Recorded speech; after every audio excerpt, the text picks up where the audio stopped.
Bonjour Fabienne, Bonjour Nadia, comment allez-vous? ça va bien, je peux le dire. Ok, super. Je vous remercie d'avoir accepté de témoigner justement sur une période assez challengeante que vous avez eue avec votre entreprise et suite à laquelle vous êtes venu me voir. On va en parler dans un instant, mais d'abord, je vous invite à vous présenter, voilà, votre métier, votre entreprise, ce que vous faites. Ok, je suis Fabienne Lemaigre-Vaureau et je dirige deux entreprises en fait de formation. Les deux sont des entreprises de formation pour adultes, donc l'une en France et l'autre en Suisse. Et la première, je l'ai co-créée, co-fondée, donc avec un associé qui a pris sa retraite en 2020. J'assume la gérance et la direction de l'entreprise française toute seule depuis début 2020. Et j'ai eu la joie d'être en plein dans la période Covid alors que je venais de reprendre l'entreprise seule. Et l'entreprise suisse, je l'ai rachetée en 2022. Donc un nouveau challenge aussi j'allais dire un nouvel horizon parce que même si c'est de la formation pour adultes, c'est dans le domaine des langues, alors qu'en France, je suis dans le domaine du coaching. Ok, merci beaucoup pour cette présentation. Et alors, qu'est-ce qui s'est passé pour vous justement, cette période très difficile suite à laquelle vous êtes venu me voir? Qu'est-ce qui s'est passé à ce moment-là, pour vous et pour votre entreprise? Alors, ce qui s'est passé, c'est malheureusement ce qui se passe en France pour de très nombreuses entreprises de formation. C'est-à-dire que l'entreprise française s'appelle Évolution et Perspective. Et nous avons un titre RNCP pour notre formation de coach professionnel. Un titre RNCP, c'est un titre qui est reconnu par l'État. C'est une certification professionnelle reconnue par l'État français pour donc ce titre de coach professionnel, c'est-à-dire que nous formons des personnes au métier de coach professionnel. Ce titre, nous le remettons, j'allais dire, et c'est tout à fait normal, nous le remettons régulièrement, tous les 3 à 5 ans, selon le timing que nous a donné l'État pour cette certification. Nous le remettons, j'allais dire, sur le métier. Mhm. Et la commission de France Compétences nous dit bah, c'est OK ou c'est pas OK pour continuer à pouvoir être certifié par l'État. Ce qui s'est passé, c'est que notre certification, a été, alors j'allais dire retoqué au sens où la commission de France Compétences nous a demandé de revoir certains éléments de notre certification. Pas de problème avec ça. Sauf que les délais étant extrêmement longs, nous nous sommes retrouvés pendant 7 mois de l'année sans renouvellement de ce titre professionnel. Ce qui fait que sur l'activité, alors je vous rassure, Nadia, si vous vous posiez la question, nous avons bien recouvré notre titre professionnel et Évolution et Perspective, par le biais de la Haute École de Coaching en France, a bien un titre reconnu par l'État, RNCP, pour sa formation de coach professionnel. Mais pendant 7 mois, nous étions en cours d'instruction, comme dit France Compétences, sur notre dossier. Ce qui fait que pendant 7 mois, eh bien, évidemment, des personnes qui souhaitaient se former au coaching, eh bien, se disaient, ils n'ont pas de titre professionnel, etc. Est-ce que c'est sérieux? Est-ce qu'ils vont le recouvrer? Bref, évidemment, l'activité s'en est très, très, très fortement ressentie. Mhm. Et ce qui a été très compliqué, hormis le chiffre d'affaires, c'est une chose, mais ça a été la gestion des équipes. Ok. Parce qu'il a fallu soutenir, j'ai donc en France plus de 20 salariés, et il a fallu soutenir cette équipe qui était, elle aussi, tout comme moi, eh bien, j'allais dire, dans une période extrêmement anxiogène, bien sûr, en se disant, mais qu'est-ce qui va se passer? Est-ce que notre activité va perdurer? Est-ce que l'État va continuer à valoriser et à reconnaître notre formation? Enfin, bref, des questions extrêmement anxiogènes, ce qui fait qu'en tant que chef d'entreprise, j'avais non seulement la pression, évidemment, j'allais dire, du chiffre d'affaires et de devoir payer mes fournisseurs, et la pression bien légitime de mes salariés qui étaient extrêmement angoissés. Certains, même à cette époque, ont préféré quitter l'entreprise, tellement ils Oui. étaient angoissés sur l'avenir de l'entreprise. Donc, ça a été extrêmement compliqué, où je devais à la fois gérer mon propre stress, mes propres problèmes de chef d'entreprise, et à la fois soutenir mes salariés qui étaient aussi dans une période anxiogène. Donc, une période, j'allais dire, je ne sais même pas comment la qualifier, Nadia, je dirais, euh, oui, enfin, anxiogène, c'est vraiment le terme qui me vient, donc je me Oui, répète un peu, mais c'est vraiment oui. ça. Et puis, Et là, j'entends aussi qu'il y a, au-delà de l'anxiété qui peut y avoir, le stress, c'est aussi le sentiment de ne pas être dans le contrôle du tout, parce que ça dépendait de l'État, ça alors tout à dépendait fait, pas. Et c'est ça, le sentiment d'impuissance. Ça, c'est tout très à fait, difficile parce que tout à fait, oui. l'entrepreneur, il est dans l'action, il fait beaucoup de choses. Et là, le fait de se dire l'incertitude du futur aussi, voilà, de ne pas voir la suite, de ne pas pouvoir prévoir, ça, c'est très anxiogène, justement. Absolument, vous avez tout à fait raison. Alors bien sûr que le milieu de la formation professionnelle n'est pas le seul concerné en France par l'administration française. C'est vrai de tous les chefs d'entreprise qui sont soumis à des normes Mm. administratives, que ce soit des normes d'hygiène dans des métiers tels que la restauration, tels que l'agriculture, par exemple. Hein. Vraiment, je fais exprès de citer des métiers très très différents du mien, mais vous avez tout à fait raison. C'est-à-dire qu'à un moment donné, on a beau donner le meilleur de nous-mêmes en tant que chef d'entreprise et nos collaborateurs, c'est ça qui est extrêmement important. Mm. Nos collaborateurs ont beau donner le meilleur d'eux-mêmes, vous avez raison, à un moment donné, eh bien, on n'a pas le contrôle. On n'a pas le contrôle et il y a un élément, il y a un organisme, il y a un ministère, il y a ce qu'on veut, et qui est quelque part au-dessus de nous et qui, j'allais dire, vous savez, un peu comme chez les Romains, hein, qui fait ça ou qui Ouais. fait ça. Et Ouais. voilà, c'est un petit peu ça. Donc oui, bien sûr, une période où il fallait gérer le présent, où l'avenir, alors on n'est pas évidemment resté les deux pieds dans le même sabot parce qu'à la fois il fallait gérer cette période extrêmement compliquée, mais en même temps, il fallait quand même se dire, bah, qu'est-ce que je vais faire de cet avenir? Qu'est-ce que je peux imaginer, etc. Mais quand on est dans une période comme ça, notre créativité est Mm. extrêmement limitée. Donc c'est un cercle vicieux où à la fois on doit gérer des problèmes, on doit accompagner ses collaborateurs et en même temps notre créativité est en berne pour pouvoir imaginer un avenir un peu plus radieux parce qu'on est trop dans les problématiques et trop finalement le nez dans le guidon. Et vous voyez ce que je fais, c'est même plus le nez dans le guidon, c'est le nez au sol. Ouais. Et c'est donc dans cette situation que je me suis dit, Fabienne, tu as deux solutions. Soit tu sombres, mais ce n'est pas mon caractère, puisque je suis quelqu'un d'extrêmement combatif et positif. Donc, je me suis dit, bah, soit tu sombres, et alors là, pour le coup, c'est la Bérésina, et Mm. voilà, et tout sombre avec toi, parce que je porte quand même cette entreprise, Mm. ou alors, je me fais accompagner.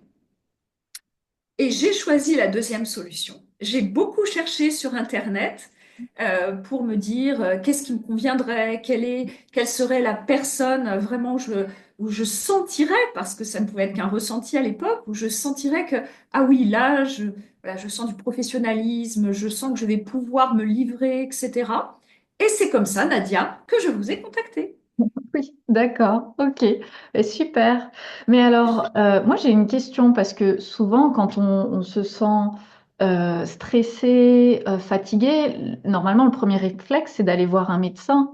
Est-ce que là ça n'a pas été votre cas? Enfin, d'accord, je comprends, je sais quelles sont les raisons pourquoi les personnes finissent par atterrir chez moi, mais souvent il y a des étapes où même on pense à un psychologue pour le soutien psychologique, émotionnel. Est-ce que vous êtes allé chercher d'abord d'autres aides? Peut-être pas d'ailleurs que des professionnels de santé, peut-être de l'aide familiale, enfin un certain soutien qui avait besoin, d'autres dirigeants d'entreprise, au moins échanger. Est-ce qu'il y a eu autre chose avant moi?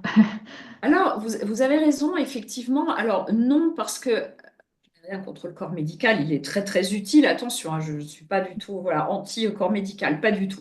Mais je suis plutôt quelqu'un qui se soigne, si c'est nécessaire, plutôt par des méthodes naturelles, même si encore une fois, je me suis évidemment, je peux aussi prendre des médicaments, hein, c'est pas du tout la question, mais c'est pas ce que je vais aller rechercher en premier. Ok. Sauf que, pour être parfaitement transparente, et je n'ai rien à cacher, au moment le plus anxiogène, j'ai fait une crise d'angoisse. Hmm. Je savais pas du tout ce que c'était. C'était la première fois de ma vie que je faisais une crise d'angoisse. Et j'ai cru en fait que je faisais une crise cardiaque. Parce que c'était un peu les mêmes symptômes. Et j'ai vraiment cru que je faisais une crise cardiaque. C'était un samedi, je m'en souviens très bien, je me souviens même de la date. Mon mari, effectivement, a été extrêmement alarmé par ce qui m'arrivait. Bah, lui aussi ne savait pas forcément ce qui m'arrivait. Et là, effectivement, nous avons fait appel au corps médical. Un médecin donc m'a posé plein de questions, etc. A diagnostiqué que ce n'était pas une crise cardiaque, mais bien une crise d'angoisse.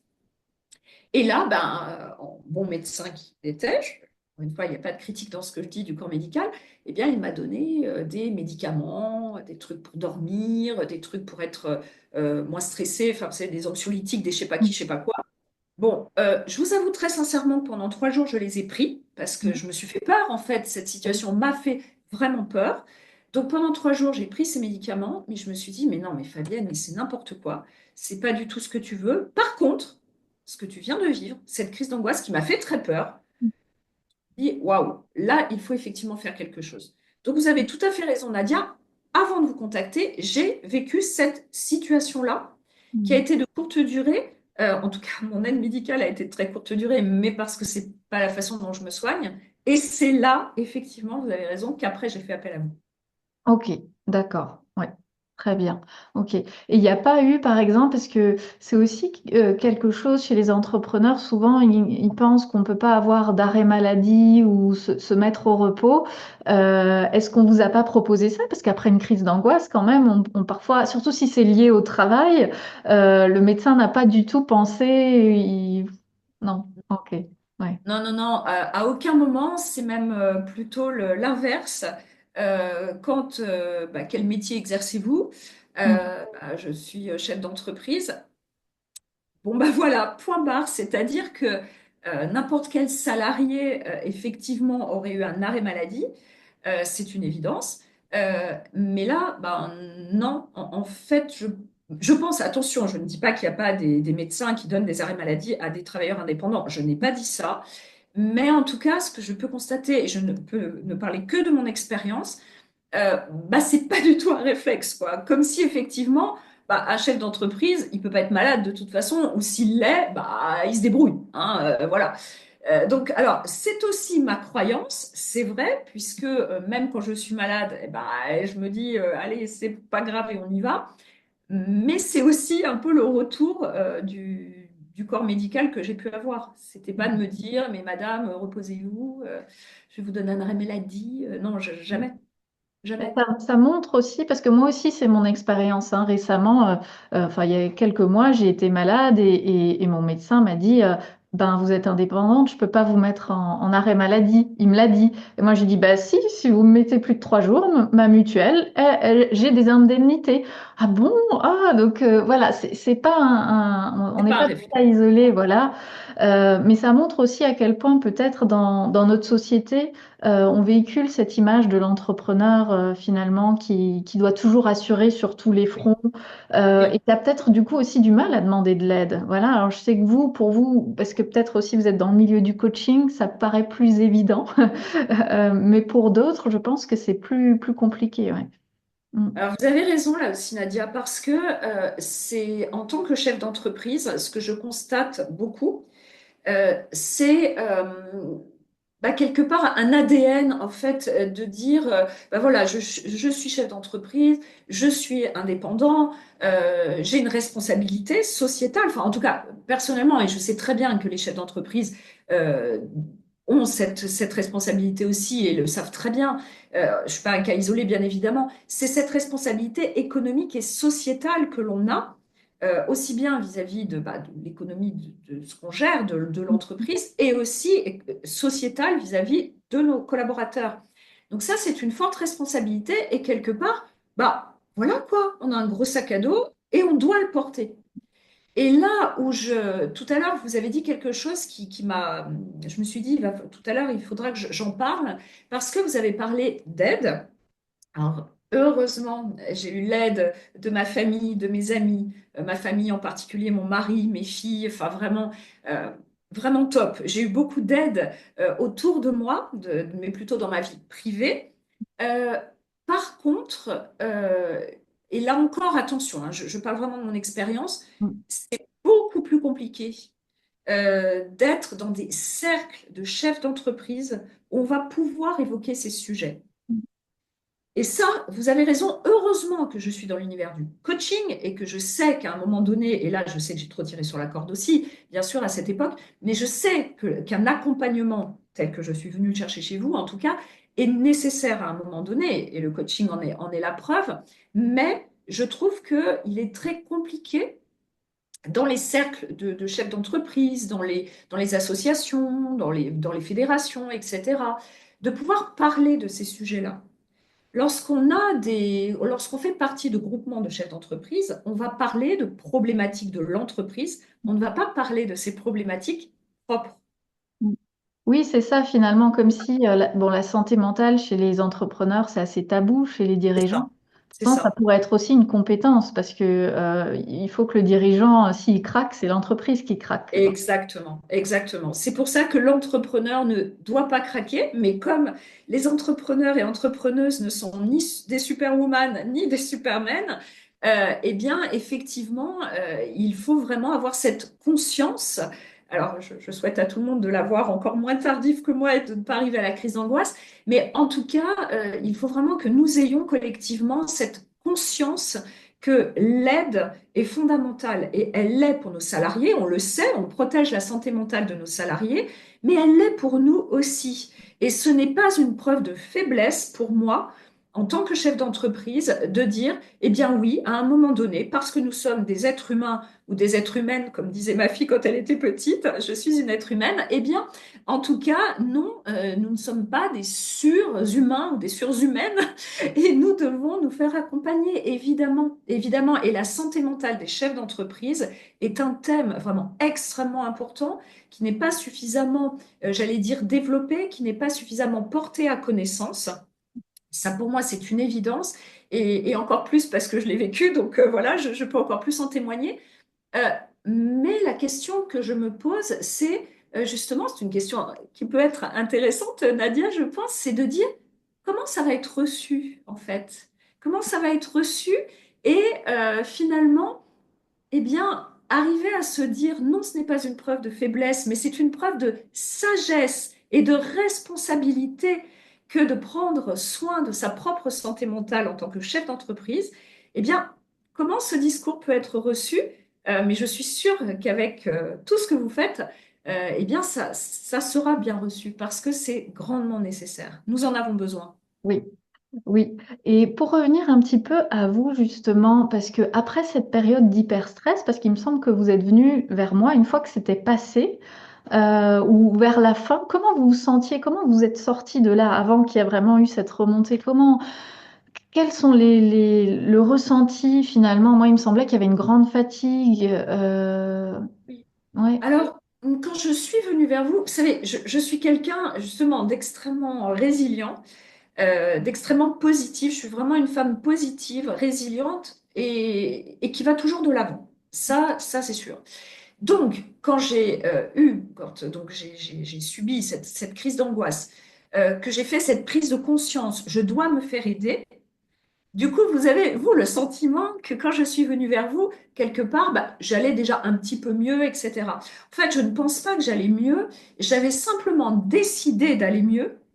J'avais décidé de prendre en charge, mais pas toute seule, mais grâce à vous, j'avais décidé justement de prendre en charge ma santé mentale. Donc, je pense pas que j'allais vraiment mieux au fond de moi, et c'est vraiment grâce à vous très sincèrement, et c'est pour ça que je suis là aussi aujourd'hui. C'est vraiment grâce à vous que je suis allée mieux. Mais quand je suis venue vous voir, je n'allais pas mieux. J'avais juste pris conscience que je devais me faire aider. Mais pas, c'est déjà un premier pas en fait. C'est vrai, C'est bien aussi sûr. un certain soulagement de s'avouer à soi que oui, ben en fait, il y a ça, ou d'avoir mis le doigt sur quelque chose parfois. C'est comme quand on a un problème, mais on ne sait pas d'où il vient. C'est presque plus stressant en fait. Donc, le fait de se dire, bah, ok, je vais me prendre en main, et puis si voilà, je trouve quelqu'un pour m'accompagner, il y a aussi une sorte de soulagement. On va être pris par la main et accompagné, donc ça va être d'autant plus facile en fait. Donc, même si on va pas mieux, peut-être que psychologiquement, quelque part, il y a quand même déjà ce soulagement-là. Ouais. C'est tout à fait vrai. Et en tant que coach, ce n'est pas moi qui vous dirai le contraire.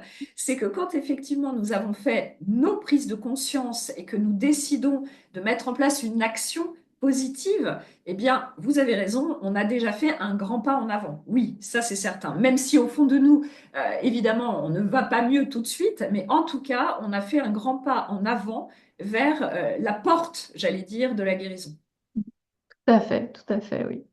C'est Et alors, ça. il me semblait, donc avec vous, on avait travaillé l'alimentation, les compléments alimentaires, parce qu'au début, Oui, il y avait une grande fatigue. En fait, le corps, oui, le cerveau étaient vraiment très épuisés, parce qu'ils en ont fait. sont sortis de cette période d'hyperstress, ils ont surépuisé les réserves d'énergie, en quelque sorte. Donc, je me souviens qu'on avait beaucoup travaillé sur cette base biologique, physique de l'énergie, et il me semble que là, ça allait déjà, du coup, beaucoup mieux par la suite.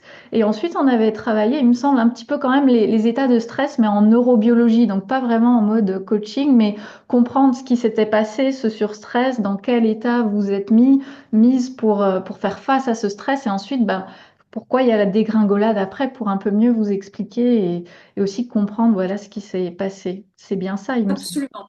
Absolument, Nadia. Et ce que je suis vraiment venue chercher grâce à votre accompagnement, c'était justement quelque chose que le coaching ne pouvait pas m'apporter. Le coaching est très complémentaire, en fait, à ce que vous faites.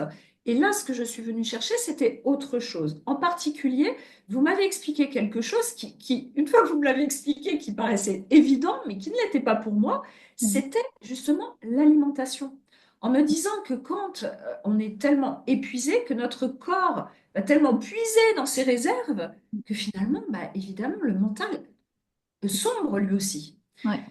Vous m'avez refondé en fait, vous m'avez aidé par la nutrition, ça a été la première action que vous m'avez aidé à mettre en place, ça a été la nutrition en disant, ben voilà, on va déjà, enfin moi c'est les mots que j'utilise, c'est pas forcément ceux Oui, que vous oui. avez utilisés, attention, mais moi je trouve que vous m'avez refondé physiquement par l'alimentation pour que ensuite le mental Mm. puisse lui à nouveau être libéré, ce sont mes mots, hein, Mm. puisse Oui, être à oui. nouveau libéré.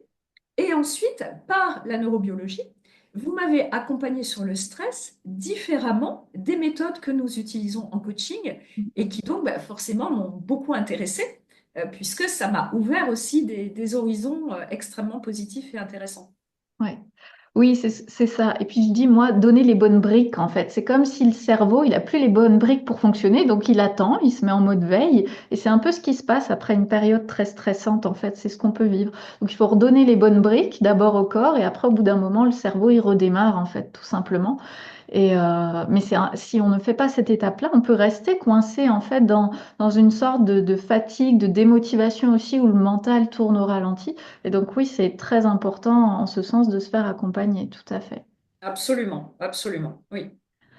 Et pour terminer, Fabienne, est-ce que bah, vous auriez un conseil à donner aux entrepreneurs, aux dirigeants qui nous écouteraient et qui traverseraient probablement aussi des périodes de stress, d'épuisement, qui font peut-être parfois les montagnes russes émotionnelles vis-à-vis d'imprévus comme vous avez pu avoir?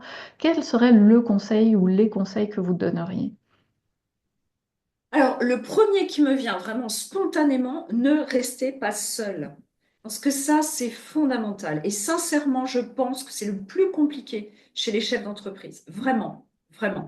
Donc, ne restez pas seul. N'hésitez pas à vous faire accompagner. Après, évidemment, chacun trouvera le mode d'accompagnement qui lui convient le mieux, bien sûr, mais ne restez pas seul. Faites-vous accompagner. La famille, c'est génial. Les amis, c'est génial, bien sûr, et c'est pas moi qui vous dirai le contraire, mais un œil professionnel, neutre, extérieur, peut parfois vraiment nous sortir au-delà de notre quotidien d'une façon qui va vraiment faire ouvrir, j'allais dire, hein, ouvrir les vannes, ouvrir le cœur, ouvrir les émotions, et ça, c'est fondamental. Donc, c'est vraiment, si j'ai un conseil à donner, ne restez pas seul. Faites-vous aider, faites-vous accompagner. Vraiment. Mm. Je suis tout à fait d'accord. C'est aussi quelque chose hein, qui ressort beaucoup, c'est la solitude de Oui, l'entrepreneur, du dirigeant face à la multitude de la montagne de décisions parfois à prendre sur des sujets. Parfois, on n'est pas toujours expert non plus, mais comme on est un peu au four et au moulin, ça dépend aussi voilà, de son entreprise. Mais donc oui, tout à fait, ne pas rester seul avec ses pensées, avec son stress, vraiment aller chercher de l'aide pour se soulager et trouver des solutions en fait. exactement. Oui, tout à fait. Bah, merci beaucoup, Fabienne. Avec grand plaisir, Nadia, vraiment avec très grand plaisir, parce que votre aide a été tellement précieuse et vous êtes toujours, bien sûr, dans mes contacts, dans mon agenda, parce que vous êtes une personne précieuse et extrêmement professionnelle. Donc, un grand merci à vous, Nadia. Mais je vous remercie. Ça a été un plaisir de vous accompagner également. Merci beaucoup, Nadia. À bientôt. Au À revoir. bientôt. Au revoir.